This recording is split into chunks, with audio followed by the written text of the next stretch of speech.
বাংলাদেশে ইসলামী রাজনীতিতে বর্তমানে এক নতুন মেরুকরণ লক্ষ্য করা যাচ্ছে। দীর্ঘদিন ধরে দেশের প্রধান প্রধান ইসলামী দলগুলোর লক্ষ্য ইসলামী শাসনতন্ত্র বা শরিয়াহ আইন প্রতিষ্ঠা হলেও সম্প্রতি কৌশলগত অবস্থানে ব্যাপক পরিবর্তন এসেছে। বিশেষ করে ইসলামী আন্দোলন বাংলাদেশ এবং বাংলাদেশ জামায়াতে ইসলামীর মধ্যে শরিয়াহ আইন ইস্যুতে সৃষ্ট বাদানুবাদ ইসলামী রাজনীতির অঙ্গনে নতুন বিতর্কের জন্ম দিয়েছে। রাষ্ট্র ক্ষমতায় গেলে জামায়াতে ইসলামী শরিয়াহ আইন বাস্তবায়ন করবে না। গত বুধবার দলটির আমিরের সঙ্গে দেখা করার পর গণমাধ্যমকে এমনটাই জানান খ্রিস্টান সম্প্রদায়ের প্রতিনিধি দলের মার্থা দাস। তারপরেই শরিয়াহ আইনের বিষয়টি আলোচনায় উঠে আসে। এর আগে সংখ্যালঘু সম্প্রদায়ের দুজন প্রার্থীকে জাতীয় নির্বাচনের মনোনয়ন দেয় জামায়াতে ইসলামী। জীবন অবাক না করলে কে করবে? 28% মিল্ক ফ্যাটের অবাক করার সাথে ফ্রেশ মিল্ক পাউডার। জীবন অবাক করুক প্রতিদিন। ফলে ধর্মভিত্তিক দল হওয়া সত্ত্বেও সম্প্রতি এমন বেশ কিছু পদক্ষেপে তাদের পক্ষ থেকে তুলনামূলক উদার মনোভাব বলে মনে করা হচ্ছে। তবে নেতাদের এসব বক্তব্যের সঙ্গে জামায়াতে ইসলামীর গঠনতন্ত্র কতটা সামঞ্জস্যপূর্ণ সে প্রশ্ন যেমন উঠছে, তেমনি 12 ফেব্রুয়ারির নির্বাচনকে সামনে রেখে তা কৌশলগত অবস্থান কিনা সেই প্রশ্নও আসছে। এদিকে কয়েকদিন আগে ইসলামী আন্দোলন অভিযোগ করেছে জামায়াতে ইসলামী তাদের মূল লক্ষ্য অর্থাৎ শরিয়াহ আইন প্রতিষ্ঠার পথ থেকে সরে গেছে।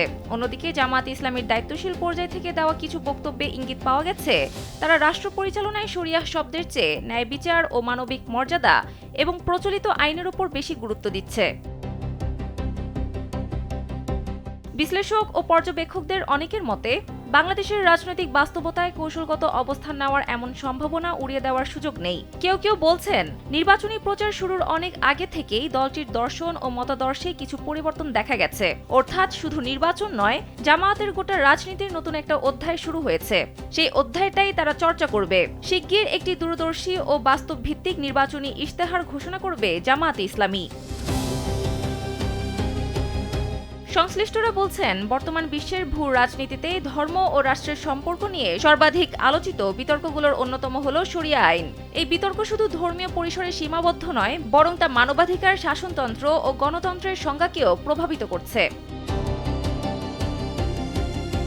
জাহাঙ্গীরনগর বিশ্ববিদ্যালয়ের সরকার ও রাজনীতি বিভাগের অধ্যাপক ডক্টর শামসুল আলম কালবেলাকে জানান, বাংলাদেশের রাজনীতিতে শরিয়াহ আইনের বিতর্কটি এখন আর কেবল ধর্মীয় নেই, এটি এখন পরিচয় ও কৌশলের লড়াইয়ে পরিণত হয়েছে। জামাত যেখানে কৌশলগত নমনীয়তা দেখাচ্ছে, ইসলামী আন্দোলন সেখানে নিজেদের আপোষহীন ইসলামী শক্তি হিসেবে তুলে ধরছে। ফলে শরিয়াহ আইন নিয়ে জামায়াতে ইসলামী ও ইসলামী আন্দোলনের এই প্রকাশ্যে বিতর্ক বাংলাদেশের ধর্মীয় রাজনীতির মোড় পরিবর্তন করতে পারে।